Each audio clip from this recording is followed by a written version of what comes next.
Hello and welcome to Business Today Television. I'm Siddharth Zarabi, and with me here at the India Experience Center is Henrique Braun, the EVP and President of the Coca-Cola Company. Thank you very much for joining us, Henrique. I'll come straight to the point, and this is Coca-Cola, a very well-known brand in India, one of the oldest brands present there now, significant investments. What's the strategic outlook for the Indian economy from the Coca-Cola Company?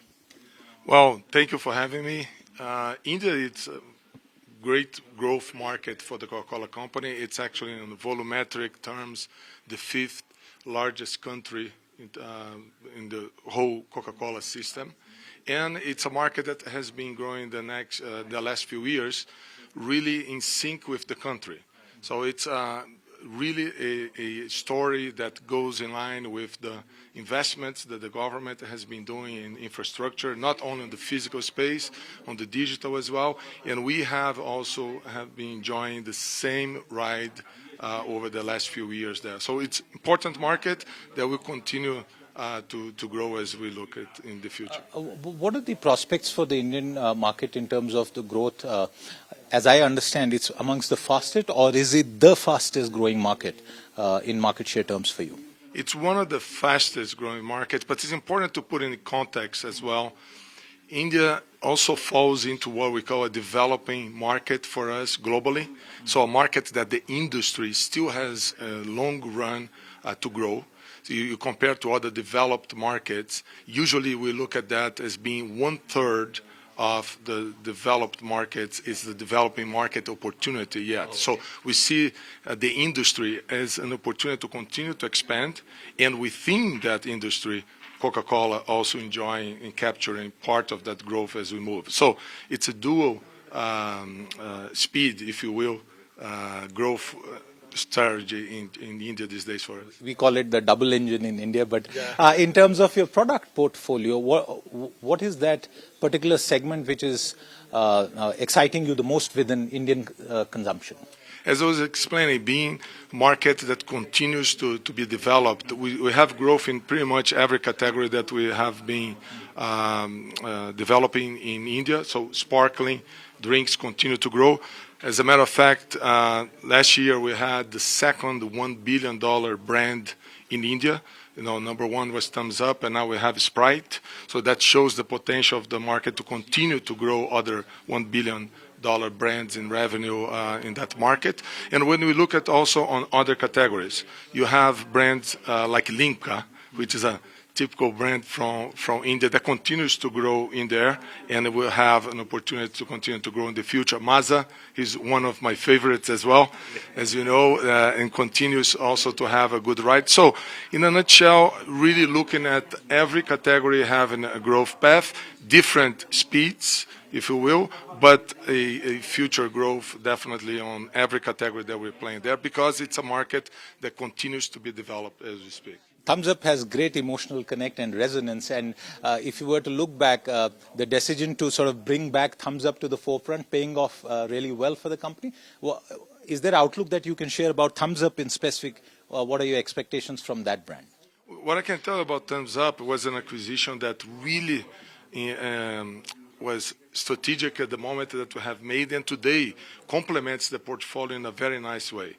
The way we look at positioning our brands in India and other markets, it's always looking at how we connect with the consumer passion points.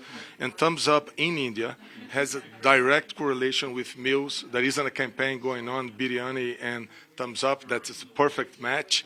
And we see also another element of Thumbs Up charged by, brand, which charged by Thumbs Up, energy type of space that's also important for us. And we're starting to see actually traveling outside India. So we launched in South East Asia, also the charged by Thumbs Up SKU outside India. So it's going to continue to grow in India and perhaps also outside. Henrique, we've seen the emergence of local and sub-regional brands in the Indian subcontinent in the energy space. What are your thoughts about that, and can you share any details about how the company sees that opportunity? The way we look at categories and motivational spaces for the consumer, it's always on socialization opportunities or energizing opportunities or having fun. So really what determines the category that you're going to play in, it's what is the occasion and what is the motivational space for that consumer to touch it. So on the energy, you can go and tackle in different ways. You can tackle with a kick of energy coming from different products like Coke, like Thumbs Up, like Thumbs Up Charge. You can also have that done by different functional ingredients that you can elaborate through different brands as well. So it's a space that you can play with different brands. That's how we see it, and it's definitely an area that we have been tapping in India these days very well. I have you for a very short time, but I have to ask you a couple of quick points. One is the impact of AI. And all through all the conversations that we have been having at Davos with companies from India and overseas like yours, AI within the business as a transformational tool and the larger impact of AI. What is Coca-Cola doing in India with AI? Look, AI for us, it's an area that we're learning as we speak with not only the industry, but everyone here. We talked a lot about it, not only on the capabilities to deal with that, but what are the opportunities to continue to tap into the AI opportunities in different angles, consumer, customers, and the enterprise level. What I can tell you, we were one of the first companies to actually use AI on the consumer marketing front. So we use through a campaign that we have, which is Create Magic.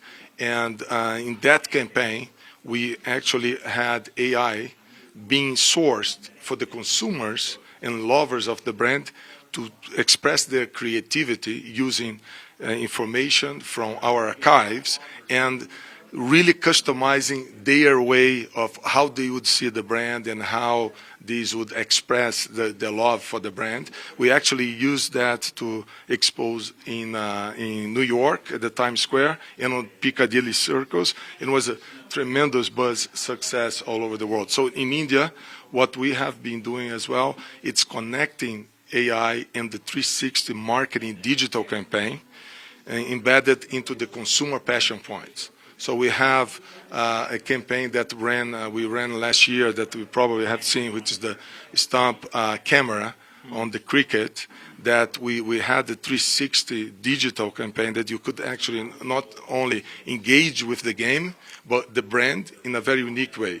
That data, it's also source for us to use through AI and elaborate on the next campaign on another connection with a passion point with the consumers that love our brands in there. So you're going to see more and more of that. But on the consumer space, we like to say that we were one of the first ones and more to come.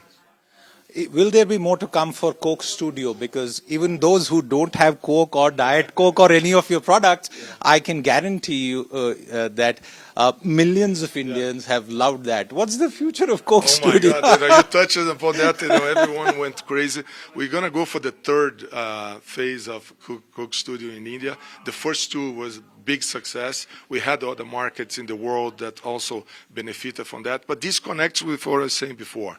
Our marketing always looks at what are the passion points for the consumer. How can we connect them in a different way? Music, it's really traveling all over the world, in ages as well. So it's something that was unique about the Indian consumers that love to connect with music. But we also actually had music, as you remember, from different parts of India. And the fusion of these music songs and how we connected was pretty exciting. I was there in one of those. Oh, really? Couldn't stand still, right? I had to dance as well. But the next wave, more to come. And I think our marketing team in India it's a great team, and that has connected with the consumers very well. And we're definitely going to have another great run when it comes to 2024 will be the year, or is it... It's part of the journey, right? We're in a quiet period, as you know, but what we always say, we have a strategy that we like to call all-weather strategy. So for good times, for difficult times, challenging times. We have a strategy that connects with our consumers in the best way, and we have brands that stay for the long run, the life of our consumers. So next year, we're ready for that, and we'll see. Well, absolutely. All of us will be waiting for that, and stop press in some ways. I've just picked up from Henrique that there's a third Coke Studio series coming, and we'll all be waiting with bated breath for that. Henrique, thank you very much for being such a good sport, taking out the time. Thank you. You have a very busy schedule here, and so our viewers would be very thankful for you sparing the time. Once again, all the very best. Thank you. Pleasure to be here.